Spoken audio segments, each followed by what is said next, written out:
signature de l'accord de paix entre la République démocratique du Congo et le Rwanda, quelques jours ont suffi pour que l'AFC M23 puisse pratiquement annoncer le retrait unilatéral de ses troupes d'Ouvira. Est-ce une lueur d'espoir? Est-ce vers pratiquement de marche visant à aboutir à une solution définitive? Telles sont les questions qui feront objet de ces numéros de Face à la presse. Vous nous regardez à travers le monde et nous avons le plaisir de recevoir M. Yann Kimba. Il est analyste politique. À qui nous disons bonjour et bienvenue. Bonjour Monsieur Christian, bonjour à mon compatriote, bonjour à tous les Congolais qui nous suivent partout dans le monde, j'espère. Merci bien. Nathan Kalonda, bonjour et bienvenue. Bonjour Christian, bonjour à tous ceux qui nous regardent sur HK6 Télévision et bonjour également à M. Yann Kimba. Alors, M. Yann, peut-on dire que c'est vers une lueur d'espoir après l'annonce du retrait unilatéral de troupes AFC M23 d'Ouvira? Déjà après une semaine de la signature de l'accord de Washington, le gouvernement de Kigali avec ses troupes du M23 ont volontairement violé cet accord de paix et ça aura été pour eux une erreur monumentale. Parce qu'aujourd'hui maintenant, Kagame qui hier s'est victimisé, aujourd'hui maintenant il est dépourvu de tout moyen de se défendre vis-à-vis de la communauté nationale et internationale par rapport à ces agissements dans la partie est de notre pays. Et la prise d'Ouvira, effectivement, a été l'une des gouttes d'eau qui a débordé la vase. Et aujourd'hui, nous pouvons nous estimer heureux de constater que Washington a exercé une pression qui a permis au retrait de forces négatives.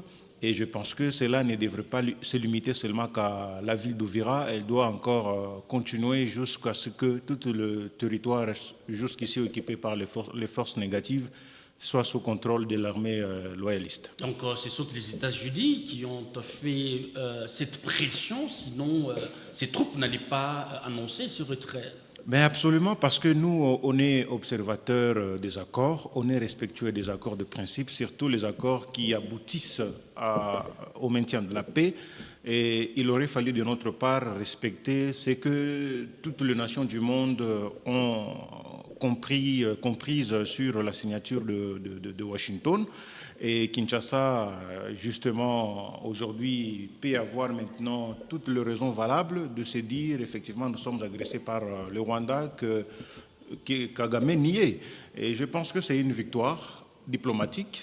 Et à un certain moment, nous devons reconnaître la force de frappe sur le plan diplomatique du président de la République et du gouvernement.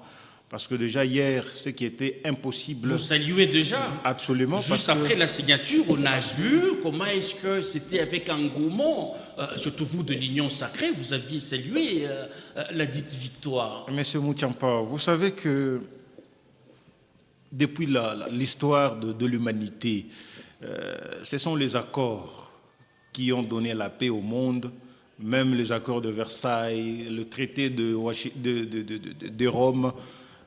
Toujours autour des tables, les dirigeants se sont entendus et finalement, ils ont décidé de signer. Mais fort est de constater que M. Kagame et son gouvernement pensaient qu'il allait de violation en violation pour amadouer ou tromper la vigilance de l'Union internationale, de l'Union européenne et celle de la communauté internationale en général.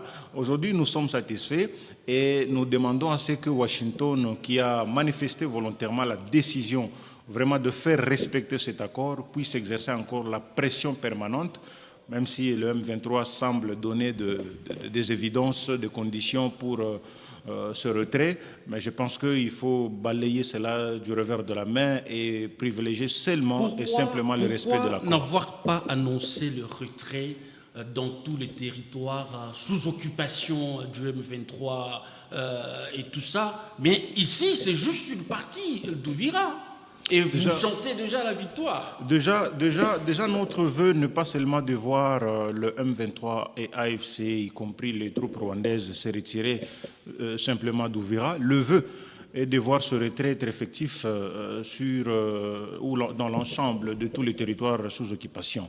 Et je pense que cet accord de Washington va faire en sorte que cela soit réalisé. Et je ne vois pas comment le M23, AFC et le groupe, les forces rwandaises tenir longtemps, y compris même dans les anciennes villes occupées. Alors, monsieur Yann Kimber, on a ressenti qu'à quelques jours seulement après la prise de la ville de Uvira, il y a eu concentration de toutes les forces, même en international. Vous venez d'évoquer tout à l'heure l'implication des États-Unis d'Amérique pour que ces retraits soient quand même faits. Pourquoi est-ce que autant de Goma et d'autres localités qui ont été conquises par les rebelles, il n'y avait pas eu cet engouement? C'est vraiment qu'autour de Uvira qu'on sent qu'il y a vraiment cet engouement. Est-ce que l'accord y a été pour quelque chose?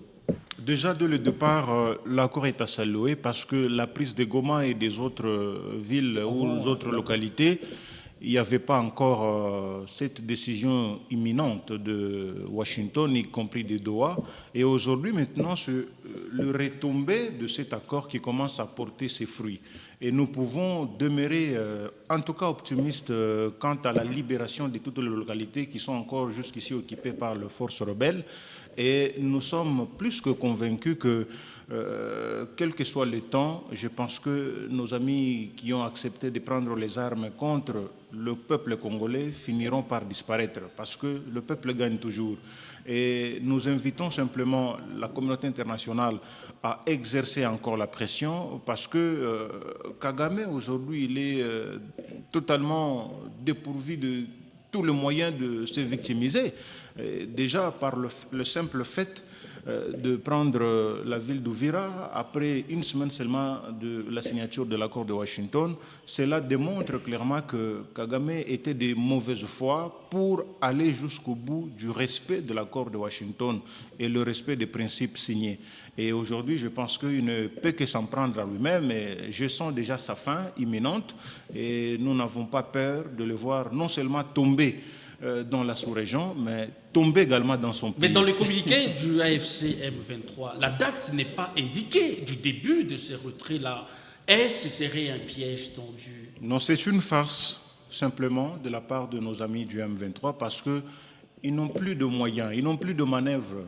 Parce que demander à ce que la ville d'Uvira ne soit pas militarisée et que les populations civiles soient protégées. Qui est censé protéger les populations civiles à part l'armée loyaliste? Donc ils ont donné des exigences qui ne constituent pas des évidences nécessaires sur le plan politique et sur le plan réel de la situation actuelle.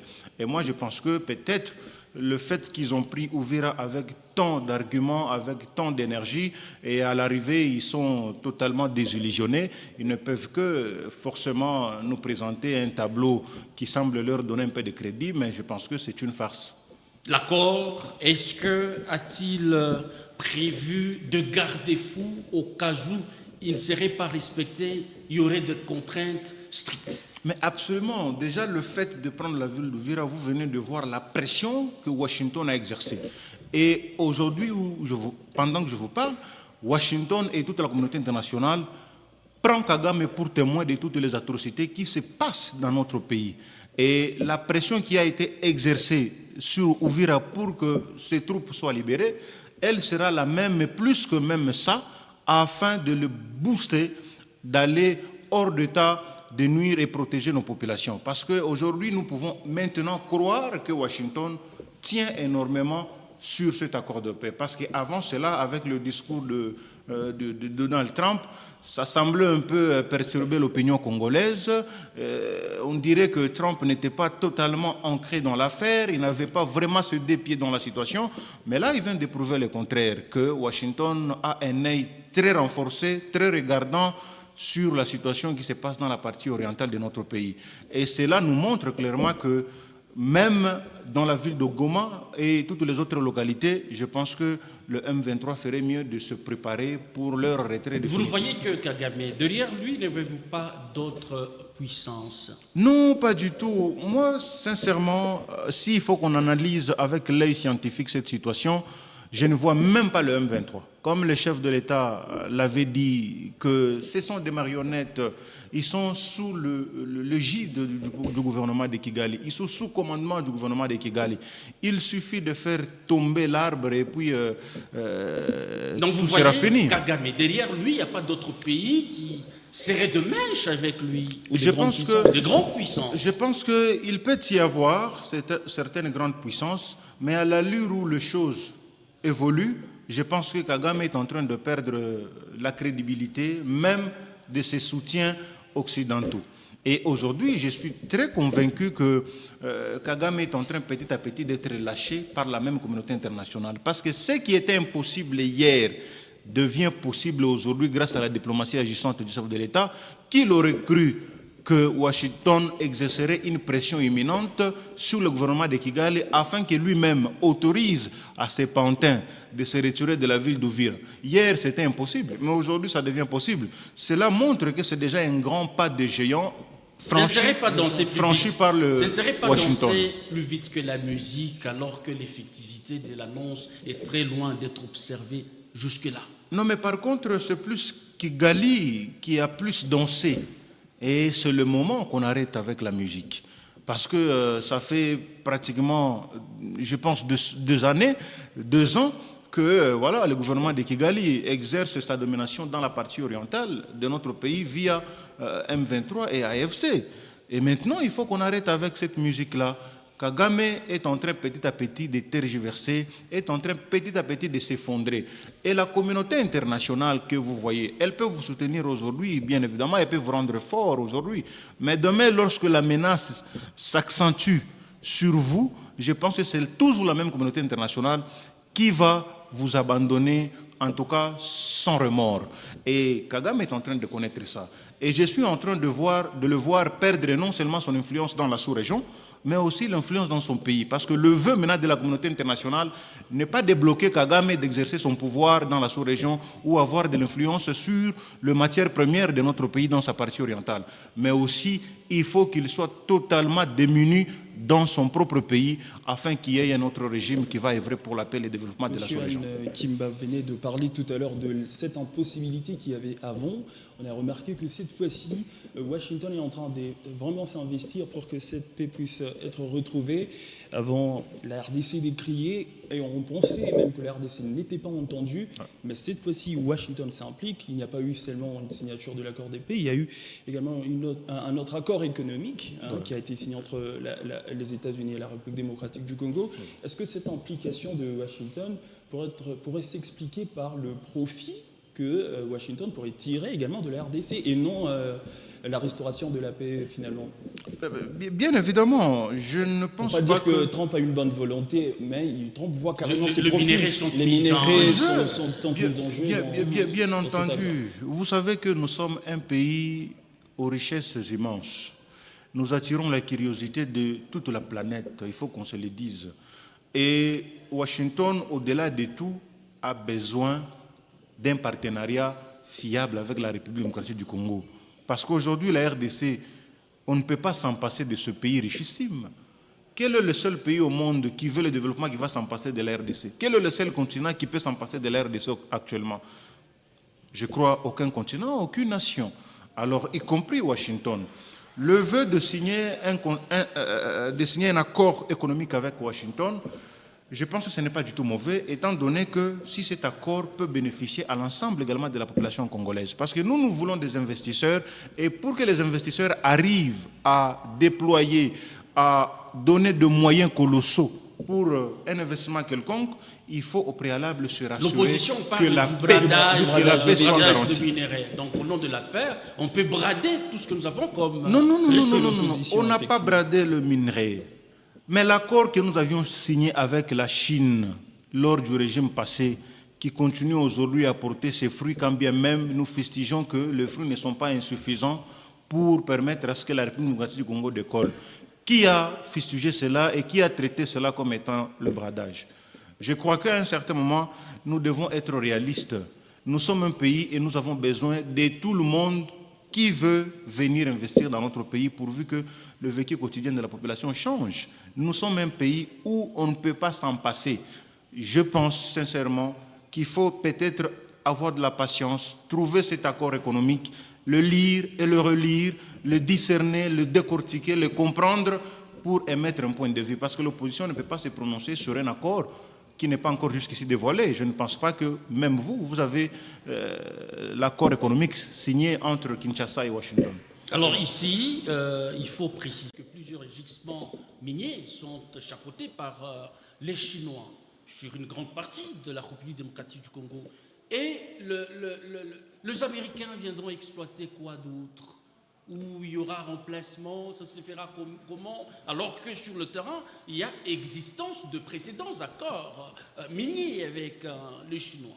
Non, mais moi, je ne trouve pas un casse-tête, hein, parce que les accords se signent et se contresignent par les parties prenantes.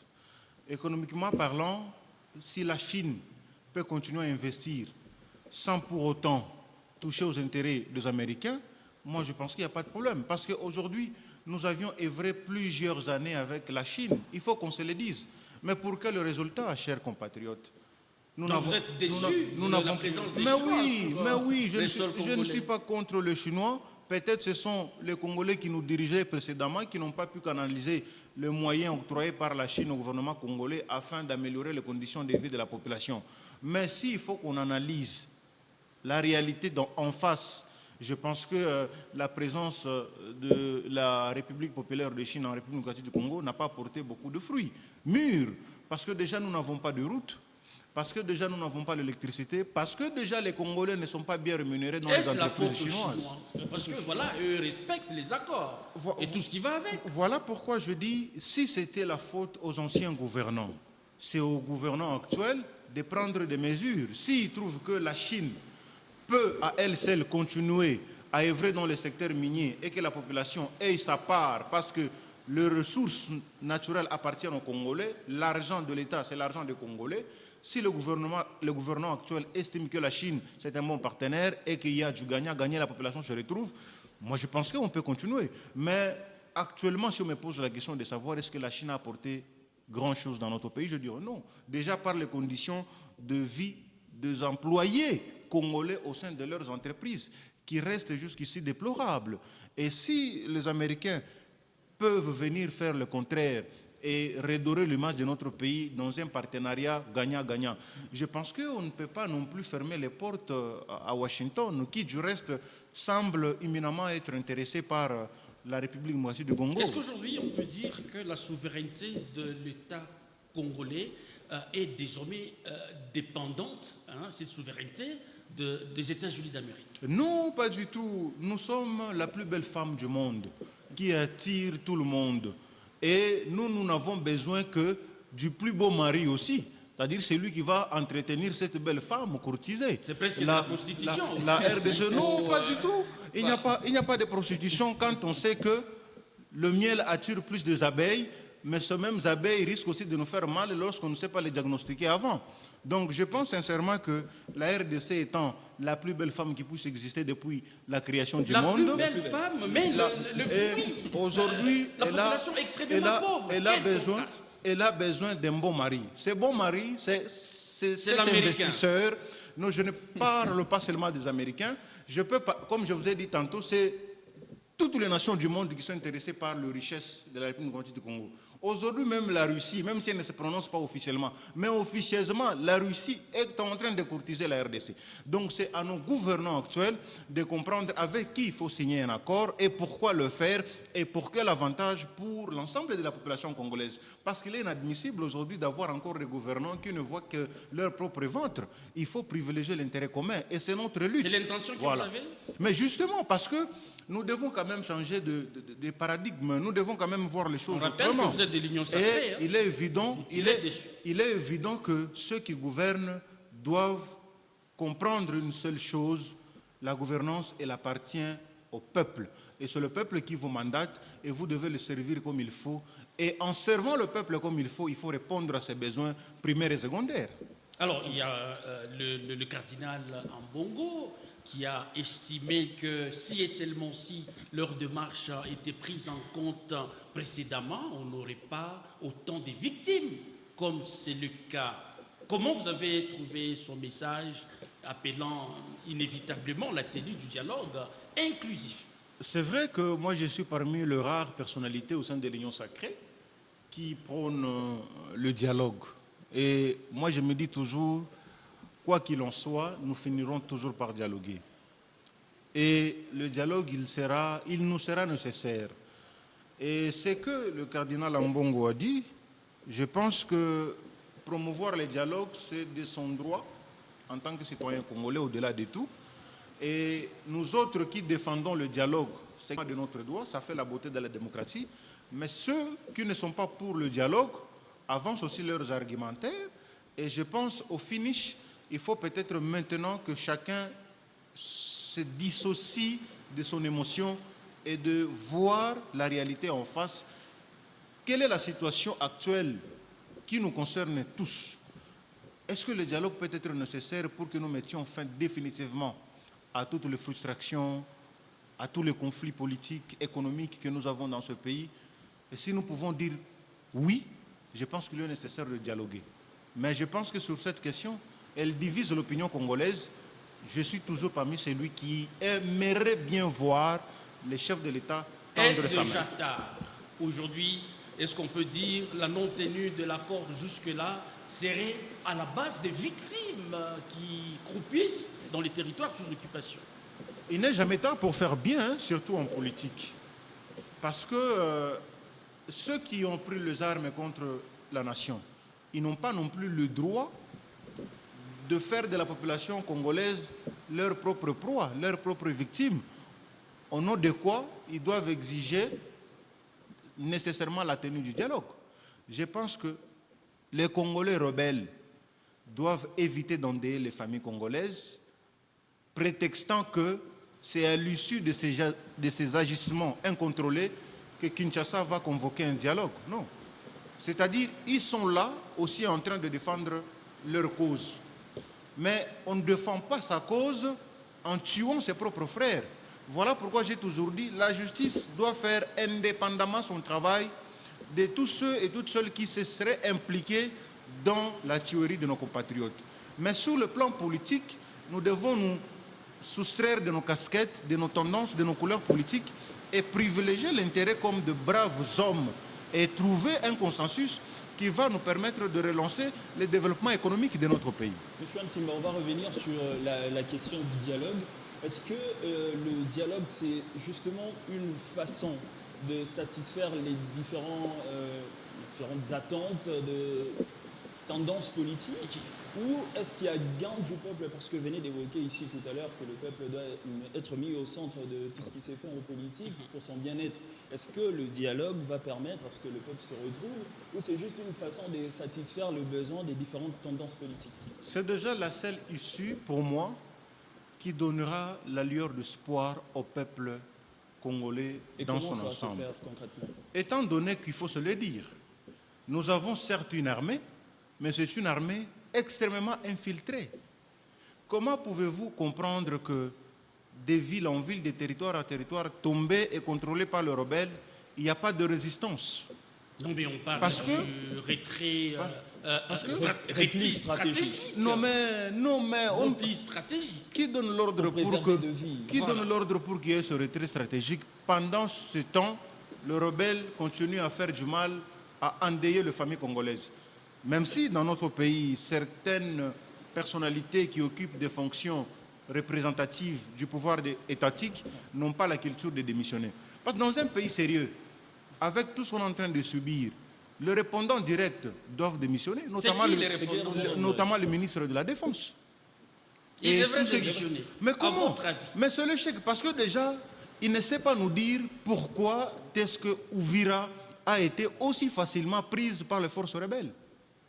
Il ne sait pas nous donner les arguments convaincants qui prouvent la raison pour laquelle les rebelles tiennent encore dans d'autres localités. C'est une grande sensibilité. Il ne peut pas passer dans le média pour vous dire comment l'ennemi avance. Non mais vous ne savez pas le dire, mais nous savons voir qu'une autre localité vient de tomber, une autre ville vient de tomber, et vous ne savez pas démissionner. Non, ce n'est pas sérieux. Ce n'est pas sérieux. Donc ici, vous demandez au ministre de démissionner. Mais si nous étions dans un pays extrêmement sérieux, Donc nous sommes dans un pays moins sérieux. j'ai dit si nous étions dans un pays extrêmement, c'est-à-dire nous sommes sérieux mais pas extrêmement sérieux. Le ministre Vous de jouez la avec Défense, les mots, hein. le ministre de la Donc il Défense devrait démissionner. démissionnerait Voilà. sans préavis. Donc là, vous demandez à ces deux ministres de démissionner. Ils ne peuvent pas le faire parce que peut-être ce n'est pas leur culture, ce n'est pas parce que dire que ce n'est Non, pas mais la ça ne culture. devrait pas être non plus Dire que ce facultatif. n'est pas- L'Assemblée nationale a aussi pour mission de voir clair les actions gouvernementales. chaque ministère a son plan d'action, n'est-ce pas, qu'il est censé défendre. Parce qu'on ne peut pas te nommer ministre pour le simple fait que tu es congolais, tu appartiens à tel parti politique, ça suffit, non. Tu dois avoir des compétences nécessaires d'assumer un ministère qui t'a été donné. Et à l'arrivée, si on constate qu'il n'y a pas de résultats, parce qu'il faut se le dire, depuis la prise d'Ouvira, vous avez même suivi la sortie médiatique du ministre de la Défense. Peut-être que vous ne connaissez même pas son nom. Non, mais ne dites pas ça. Non, dites-moi le nom du ministère de la C'est Défense. nous qui posons des questions. Ah, voilà. N'inversons pas des rôles. C'est pour autant vous dire, Voilà. c'est pour autant vous dire d'abord quand un ministre, l'ensemble de la population presque ignore son nom, c'est qu'on ignore même ses actions. Et pour preuve, la ville d'Ouvira devrait être un moyen sérieux pour de tels ministères de Donc vous démissionner trouvez de la donner complaisance dans la manière de gérer le ministère. Je pense peut-être pas de la complaisance, mais nous avons certains ministres qui n'ont pas la personnalité. La personnalité aussi, c'est savoir abandonner quand on reconnaît avoir échoué.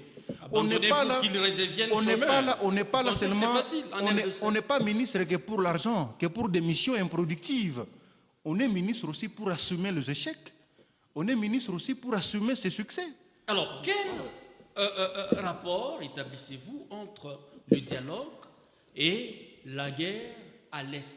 Comment est-ce que le dialogue peut résoudre le problème de guerre dans la partie Est? Étant donné qu'Kagame aujourd'hui est totalement fragilisé, son image est totalement ternie sur le plan national et international, quand bien même il garde encore les soutiens de quelques pays africains de la sous-région qui ne se prononcent pas. Mais ce qu'il faut se dire aujourd'hui, Kagame a perdu beaucoup dans cette démarche diplomatique amorcée depuis Belle Lurette par le chef de l'État. Et cependant, nous devons maintenant en profiter pour les clouer totalement au sol. Il faudrait qu'il y ait maintenant ce dialogue-là interne, inclusif entre Congolais. Pourvu en ayant le même langage. Parce que je venais de vous dire aujourd'hui ici, tant que Kagame aura le soutien de certains Congolais dans ses agissements, on peut neutraliser Kagame, mais la situation va rester la même. Donc ici, le dialogue sera misé sur la conscientisation de ceux qui sont de mèche avec Kagame en vue de l'éveil patriotique, l'essence de la patrie. C'est cela? Parce que le vœu, c'est quoi? Est-ce que le vœu est de voir ce pays être fissuré ou bien balkanisé? Non. Le Congo doit demeurer uni. Quel que soit le temps que cette guerre prendra, ce pays ne sera pas balkanisé. Et tous les moyens sont bons pour parvenir à cette fin. Et je demande à nos compatriotes qui ont accepté volontairement de suivre la voie tracée par Kagame, de se soustraire. Parce que si l'on coupe la tête, il y a des condamnés à mort. Vous allez inviter un condamné je à mort. venais de vous dire ici, le dialogue, il est politique. La justice, elle est indépendante. À moins que vous me disiez que notre justice est inféodée par les politiques. Et si vous avez des preuves, vous pouvez me les démontrer. Notre justice a-t-elle cessé d'être malade? Ça ne vient pas de moi. Je viens de vous confirmer que la justice, elle doit demeurer indépendante et elle ne peut pas être inféodée par les acteurs politiques. Si nous respectons ces principes sacrés et universels, je pense que la justice va se saisir de tous les cas. Mais la politique doit se dissocier de la justice. Moi, j'invite au dialogue politique et non à l'infiltration de la justice ou à l'instrumentalisation de la justice. Qu'on laisse la justice faire son travail, parce que la justice, elle n'est pas là seulement pour les opposants ou pour les rebelles. La justice, elle est aussi pour tous les gens qui sont au pouvoir et qui font des gaffes. Vous voyez, dans son impartialité. Et ici, le dialogue politique vise à redorer l'image de notre pays à reconstruire la cohésion nationale et à tracer le voie de l'élan de développement. Donc là, vous faites appel à l'opposition et à péter. C'est comme ça. Hein? Opposition à péter. Et à péter. Bon, cette fois-là...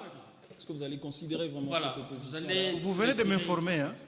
Non, mais Alors, vous venez d'être informé. Oui, moi je vous assure que l'opposition, la société civile, le gouvernement, nous avons tous la même mission, c'est de redresser l'image de notre pays. Alors, messieurs, Et vrai dans l'opposition, ce n'est pas un péché. Se retrouver au pouvoir, c'est un moment passager. Ceux qui étaient hier au pouvoir sont aujourd'hui dans l'opposition. Nous qui sommes au pouvoir, nous pouvons aussi demain être dans l'opposition. Et le processus continue. Ce qui est important, ce n'est pas de se glorifier ou de se vanter du fait qu'on appartient au pouvoir, que tout nous est permis. Non. Nous sommes au pouvoir aujourd'hui, demain nous serons à l'opposition. Et l'intérêt du peuple congolais, l'intérêt du peuple congolais. Non, mais parce que même l'opposition, même la société civile, même nous qui sommes au pouvoir, le vœu c'est quoi? D'améliorer les conditions de vie de nos populations, de développer notre pays, de réveiller ce grand pays au cœur de l'Afrique et au cœur du monde, parce que nous sommes la source de développement des autres pays de la sous-région. Et si nous nous réveillons en étant un seul peuple, unis autour de l'idéal, rien ne nous est impossible, chers compatriotes. On va parler ici de faisabilité et de la tenue de ces dialogues. C'est juste l'Église qui a estimé que c'était important qu'il y ait ces dialogues pour que les autres territoires, les autres localités ne soient pas conquises par les rebelles. Alors, le président de la République estime que ça doit venir de son initiative propre. Et l'opposition, de l'autre côté, toujours le chef de l'État avait dit qu'il avait tendu la main à l'opposition, et finalement, cette opposition avait refusé de prendre la main tendue du chef de l'État. Alors, vu qu'il y a discorde en termes de différentes parties prenantes, pensez-vous que ce dialogue va finalement se tenir malgré le vœu émis par l'Église? Le président de la République, c'est le chef du village. C'est lui qui a le monopole d'entonner, d'initier, d'impulser. Et sa main, quand elle est tendue, elle ne peut pas être refusée par qui que ce soit. Parce qu'en soi, l'opposition est multiforme. Un opposant n'a pas le droit de parler au nom de toute l'opposition. Donc il faut cependant se rassurer que tous les opposants ont dit non à la main tendue du chef de l'État. Et pour ceux qui aiment ce pays, lorsque la main tendue du chef de l'État sera là, il faut la saisir. Parce que c'est pour le bien-être de la population congolaise. C'est pour l'intérêt de la cohésion nationale. Il serait imprudent et malheureux de refuser la main tendue du chef de l'État. Moi, d'ailleurs, je suis très impatient de toucher la main tendue du chef de l'État. Non, vous êtes déjà au pouvoir. Non, vous allez bien évidemment, cherchez quoi d'autre? Étant au pouvoir, la main tendue du chef de l'État me sera toujours bénéfique. Vous ne voulez pas que je puisse la toucher? Et l'opposition attend sa main être tendue? Absolument, parce que même par le passé, c'était toujours le chef de l'État qui impulsait le dialogue. Pourquoi la démarche de la CENCO et les CC semble ne pas mettre d'accord les animateurs de l'Union sacrée? Bon, au-delà de tout, je pense que l'Union sacrée, d'une manière générale, il y a ceux qui sont aussi pour, même si certains ont peur de le manifester publiquement, du dialogue. Unissez par la CENCO et les CC, on spécifie. Chers compatriotes, cette CENCO dont nous parlons aujourd'hui, elle n'a pas existé avec seulement le pouvoir actuel du chef de l'État, le président de la République, Félix Tshisekedi. La CENCO, c'est depuis l'indépendance de notre pays. Certes, elle a joué plusieurs formes et l'Église a toujours été là à accompagner les politiques. Parce que c'est elle presque qui représente le faible. L'initiative conçue par la CENCO, moi je ne la trouve pas assez mauvaise. Mais plutôt il faut que cela ne soit pas seulement l'apanage de la même CENCO. Parce qu'il y a d'autres confessions religieuses qu'il faut consulter, n'est-ce pas? C'est vrai, vous allez dire non, il y a aussi SCC. Mais la République démocratique du Congo n'est pas constituée que de l'Église catholique et des églises protestantes. il y a les musulmans, minoritaires soit-il, mais bon, il faut toujours les consulter. Il y a d'autres religions qu'il faut toujours consulter. C'est ce qui va renforcer cette union nationale, cette cohésion nationale. Et je pense que lorsque le chef de l'État a prêté serment, il n'y avait pas seulement les chefs d'église, il y avait les chefs traditionnels. Pourquoi pas ne pas consulter aussi le chef traditionnel? Ils peuvent toujours proposer une idée, une initiative qui peut aboutir à la paix. Pour moi, ce n'est pas seulement voir la Senko comme telle, il faut voir l'ensemble de la population congolaise. Tout Congolais est libre d'apporter son idée pourvu qu'elle soit bénéfique à la construction de la cohésion nationale. Si ça ne dépendait que de vous, quand est-ce qu'il fallait ou qu'il faille organiser le dialogue? Non, mais moi, je voudrais que ce soit même aujourd'hui. Parce que pour moi, il n'est pas tard. Et le chef de l'État, certes, je ne peux pas entrer dans ses pensées, mais je ne pense pas que le président de la République est contre le dialogue. Selon vous, qui ne peut pas prendre part au dialogue? Tous ceux qui ne sont pas de Congolais. Ah, donc, autrement dit, tous les Congolais doivent... Y compris ma personne. Je vais prendre part à ce dialogue. Vous aussi, Pour vous avoir la aimeriez part du prendre gâteau, part au dialogue? Pour avoir part au gâteau. Vous aimeriez aussi prendre part au Non, dialogue? mais pourquoi vous devez prendre part? Parce qu'il y a vos représentants déjà. Et évidemment, À la tête de l'Union sacrée. au-delà que je puisse avoir mes représentants, mais ces représentants-là ne peuvent pas réfléchir au même pied que moi. Vous ne Donc, leur faites pas confiance. Non, je fais confiance. Peut-être que c'est moi qui suis aujourd'hui le plus petit qui peut initier une idée qui puisse être salvatrice pour la République. Alors, moi j'invite et je demande solennellement, avec beaucoup d'humilité, au garant de la nation, le chef de l'État, quand il annoncera, il étendra sa main, que je puisse également la saisir, parce que j'ai un mot à lui dire. Vous allez apporter quoi? Vous, si vous arrivez de prendre part. Mon expérience, Non, mais ce sera quoi la résolution? mon savoir-faire, mais c'est ce que je vais dire. Ce ne serait pas une compétition du savoir-faire. C'est ce que Vous je vais apportez dire. quoi? C'est ce que je vais dire autour de la table, chers compatriotes. Et ça ne peut pas se dévoiler maintenant. Ayez votre mal en patience, mais C'est une rassurez-vous. stratégie Mais de faire rassurez-vous. les yeux doux Mais au président de la rassurez-vous. République. Non, mais est-ce que Voilà. est-ce que vous trouvez mes yeux doux, messieurs les journalistes? Monsieur Anne Kimba, qu'en est-il des différentes consultations initiées par la Senko et les CC? Ce n'était pas seulement le parti au pouvoir, il y a eu plusieurs autres tendances politiques qui ont été consultées. Il y a eu des résolutions déposées au chef de l'État. Est-ce que ces résolutions, selon vous, sont prises en compte aujourd'hui pour finalement trouver une solution? Si elles ne sont pas prises en compte aujourd'hui, je suis rassuré. Demain, elles seront prises en compte. Pourquoi demain? Parce que l'évidence, c'est que moi, je n'ai pas trouvé de mal dans la démarche de la Senko depuis le début de leur processus. Certes, le moment ne leur a pas été favorable. Cette démarche a été presque bloquée. Et leur malheur, je pense, leur malheur, c'était le fait d'aller visiter Kagame, qui est l'auteur agresseur Mais c'est important de de notre consulter pays. aussi. Non, ce n'était pas nécessaire pour la Senko d'aller Ils sont visiter. apolitiques, apolitiques, messieurs. Il y du a, coup, ils peuvent il y a prendre, l'église catholique au Rwanda. et Monsieur là, Mouchampa. c'est une église universelle. Monsieur Mouchampa, vous voulez me dire qu'au Rwanda, à Kigali, il n'y a pas de cardinaux catholiques? Question congolaise, il fallait que l'Église... Avez-vous déjà vu un seul cardinal rwandais franchir la frontière de son pays pour venir voir le chef de l'État pour parler de la paix? Peut-être qu'ils les font sans tambour battant. Non. Vous voulez être informé de leur mouvement. Non, j'ai dit le contenu du processus. Je ne suis pas contre.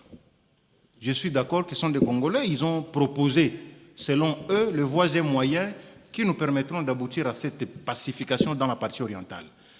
Mais la démarche entreprise, elle a été erronée. Il n'était pas anodin, à mon humble avis, sincèrement, de voir le prélat catholique quitter le Congo pour aller voir Kagame. Puisque Pour quel résultat? Moi, j'aurais peut-être accepté à la limite qu'ils voient le prélat catholique du Rwanda et que les Rwandais eux-mêmes parlent avec leur président de la République. Mais il fallait aller directement auprès du concerné. Pourquoi aller directement alors que nous étions en pleine crise? Parce que moi, je ne vois pas un seul Rwandais, sincèrement. Il faut qu'on se le dise. Je ne vois pas un seul Rwandais quitter le sol rwandais, venir ici prôner la paix entre le Congo et le Rwanda. Je ne vois pas un seul Rwandais. Donc c'est le seul grand péché.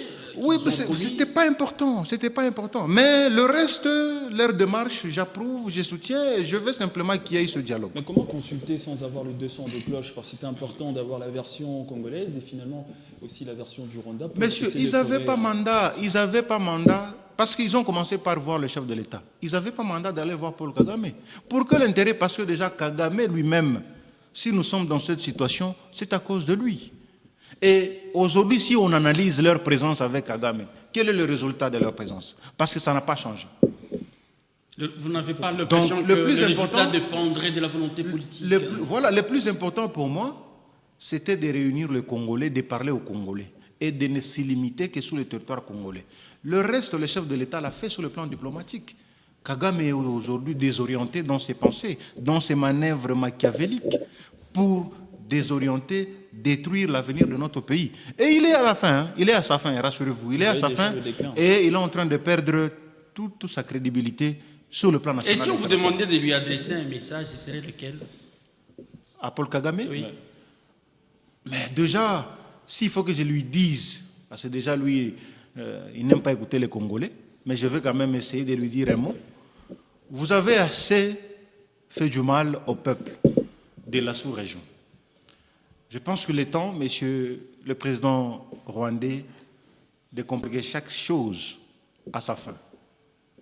Vous pouvez beau le refuser aujourd'hui, demain ou après-demain, mais rassurez-vous, l'inévitable vous attend. Votre départ ne sera pas seulement un soulagement pour la République démocratique du Congo, mais pour toute la sous-région. Et aussi pour le peuple rwandais. Parce que le peuple rwandais, en réalité, il est muselé. Ce que nous pouvons reprocher ici au gouvernement congolais. Au Rwanda, vous ne pouvez pas dire ça. Et je vous confirme que c'est un gouvernement sanguinaire, le gouvernement rwandais. Ça ne pardonne pas. Ici, les gens peuvent beau dire qu'il n'y a pas la démocratie. Mais nous, même moi qui suis du pouvoir de l'Union sacrée, quand je vois certains ministres du pouvoir, je condamne. Je viens même de vous dire que pour moi, le ministre de la Défense devrait rendre tablier. Est-ce que vous ne serez pas en train de jouer mais ça ne peut pas à double vitesse? Ça ne peut pas. Vous ne connaissez pas l'avenir politique, ce qu'il vous réserve, avec le phénomène transhumance politique? Ça ne peut pas se faire au Rwanda. Parce qu'aujourd'hui, même si on change de régime, parce que c'est une évidence, démocratiquement parlant, un régime est censé passer après un temps et un autre prend la relève. Mais si on ne cloue pas Kagame, le même régime trouvera le même problème. Et je serai encore sur ce plateau en train d'analyser les accords, je ne sais pas cette fois-là, ça sera les accords de Lubumbashi, ou ça sera les accords de Norvège, ou ça sera les accords... Puisque nous sommes en train d'atterrir un autre message, parce que le message présent là, c'est adressé à Kagame. Le dernier message, vous adressez à la population qui vit sous les localités sous contrôle de rebelles. Chers compatriotes qui sont sous occupation de forces rebelles, vous avez été braves depuis le début de cette triste réalité qui vous endeuille presque au quotidien. Mais vous avez été forts, vous avez tenu longtemps et vous avez montré votre patriotisme malgré les atrocités que vous subissez injustement. Tenez fort. Je sais que l'avenir pour vous est radieux. Faites confiance à nos institutions. Cette guerre est presque déjà finie et vous en sortirez vainqueurs et victorieux et le développement sera palpable dans toutes vos localités. J'ai pris que le Très-Haut vous comble de toutes ces compassions et vous redonne encore la force de supporter le peu de temps qui reste. La souffrance, elle est presque déjà finie. L'heure de gloire a sonné. Monsieur Yann, on a l'impression que vous lisez déjà un discours, vous apprêtez à des hautes fonctions, ce qui n'est pas mal. Merci d'avoir répondu à notre invitation. Je vous en prie. Nathan Kalonda, merci. Merci Christian, merci à tous ceux qui nous ont regardés. Merci à vous qui nous avez suivis à travers le monde. Nous vous retrouvons très prochainement avec la même détermination. D'ici là, portez-vous bien et à très vite.